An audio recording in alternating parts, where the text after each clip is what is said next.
Apakah bahasa roh adalah sesuatu yang penting bagi gereja Tuhan? Bagaimana dengan gereja-gereja yang tidak mengakui adanya bahasa roh? Kalau gereja-gereja tidak mengakui bahasa roh, itu kok aneh, kan bahasa roh itu kan salah satu karunia yang diberikan. Jadi kalau gereja tidak mau mengakui bahasa roh, ya salah gerejanya. Tapi lihat-lihat dulu, yang diakui atau yang tidak diakui itu bahasa roh yang macam apa. Ya, kalau bahasa rohnya benar sesuai kitab suci, ya harus diakui. Tidak akui, ya kita salah. Tapi kalau tidak mengakui bahasa roh yang palsu, ya harus memang. Kita jangan mengakui bahasa roh yang palsu. Kalau semua diakui, ya jadi tidak benar lagi. Karena itulah maka gereja harus mengakui bahasa roh. Tapi bahasa roh yang sesuai kitab suci. Dan tidak boleh mengakui bahasa roh yang palsu, yang tidak sejalan dengan apa kata kitab suci tentang bahasa roh. Nah, kalau ditanya apakah bahasa roh itu sesuatu yang penting bagi gereja Tuhan, di sini saya mau bicarakan. Kita harus bedakan antara penting, ini bukan penting atau tidak penting. Kalau penting ya, karena kalau tidak penting ngapain Tuhan kasih karunia ini untuk gereja bersama dengan karunia yang lain. Jadi penting. Tapi apakah ini adalah termasuk pada karunia terpenting? Ini yang masalah. Banyak orang merasa bahwa bahasa roh itu adalah karunia yang paling penting. Karena itu mereka mengabaikan karunia yang lain. Kalau bisa bahasa roh ini luar biasa nih ya. Padahal saudara, Alkitab sendiri itu tidak menganggap bahasa roh itu sebagai karunia yang penting. Maksudnya yang terpenting. Kalau penting semua penting. Karunia penting untuk pembangunan tubuh Kristus. Tapi bahwa bahasa roh itu tidak termasuk karunia yang terpenting, itu bisa terlihat dengan Alkitab menyebut adanya karunia-karunia utama. Dalam 1 Korintus 14 ayat 1. Kejarlah kasih itu, dan usahakanlah dirimu memperoleh karunia-karunia roh, terutama karunia untuk bernubuat. Terutama. Berarti karunia bernubuat itu termasuk karunia yang utama. Bernubuat itu ada dua macam nubuatan tuh ya. Nubuatan itu dalam kalau kita pelajari ini itu bisa berarti ramalan, itu bisa berarti pemberitaan firman Tuhan biasa. Ya. Kalau ramalan ya seperti Yesaya menubuatkan terjadinya apa ya 750 tahun akan datang akan lahir Mesias. Nah, itu bersifat ramalan. Nubuatan. Tapi nubuatan juga bisa bukan ramalan, tapi hanya sebagai pemberitaan firman biasa. Ya, maka saya memberitakan firman itu saya bisa dianggap sebagai saya mempunyai karunia untuk bernubuat. Nah, di sini bernubuatnya itu dianggap sebagai karunia yang terutama. Lalu saudara, agak aneh memang bahwa kalau saudara baca daftar karunia-karunia yang diberikan di dalam Alkitab, bahasa roh dan kawannya yaitu menafsirkan atau menerjemahkan bahasa roh, keduanya selalu berada pada urutan paling bawah. Ya, coba kita lihat 1 Korintus 12 ayat 10.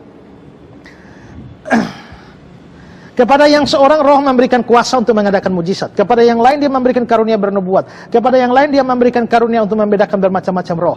Kepada seorang dia memberikan karunia untuk berkata-kata dengan bahasa roh. Dan kepada yang lain dia memberikan karunia untuk menafsirkan bahasa roh. Bahasa roh dengan menafsirkan bahasa roh. Itu dua. Ditaruh di terakhir dalam daftar karunia. Lalu 1 Korintus 12 ayat yang ke-28. Dan Allah telah menetapkan beberapa orang dalam jemaat. Pertama sebagai rasul, kedua sebagai nabi, ketiga sebagai pengajar. Selanjutnya mereka mendapatkan karunia untuk mengadakan mujizat, menyembuhkan, melayani, memimpin, dan untuk berkata-kata dalam bahasa roh. Terakhir. Dalam 1 Korintus 12 ayat 29-30. Adakah mereka semua rasul atau nabi atau pengajar? Adakah mereka mendapatkan karunia mengadakan mujizat dan untuk menyembuhkan dan untuk berkata-kata dalam bahasa roh dan untuk menafsirkan bahasa roh? Dua-dua ini terakhir lagi. Ya. Nah, juga kalau karunia yang lain bisa dilakukan sendiri-sendiri. Mau khotbah ya khotbah sendiri, mau ngajar-ngajar sendiri ya. Nah, mau apa? Ya, melayani diakonia ya lakukan sendiri-sendiri bisa. Tapi karunia bahasa roh tidak bisa dilakukan sendiri. Dia punya pasangannya. Dan pasangannya atau pendampingnya adalah menafsirkan karunia yang lain, yakni menafsirkan bahasa roh. Nah, kalau ada bahasa roh, harus ada penafsirannya atau penerjemahannya. Kalau hanya bahasa roh, nggak ada yang satu ini, yaitu menafsir, jangan.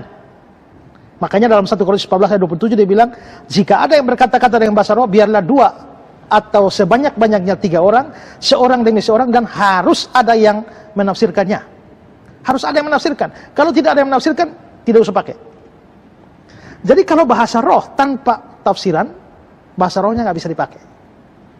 Tapi kalau bahasa rohnya nggak ada, yang ini mau ditafsir apa ini? Ya, nggak ada yang ditafsirkan, nggak ada yang diterjemahkan. Kalau saya bilang, Pak Yulis, ayo terjemahkan. Terjemahkan apa? Mesti ada sesuatu dulu baru bisa diterjemahkan, ya. Nah, jadi kalau begitu maka 2 karunia ini menjadi terbatas karena sesuatu baru bisa dipakai kalau ada yang satu. Betul. Nah, karena itulah maka di sini kita bisa lihat bahwa karunia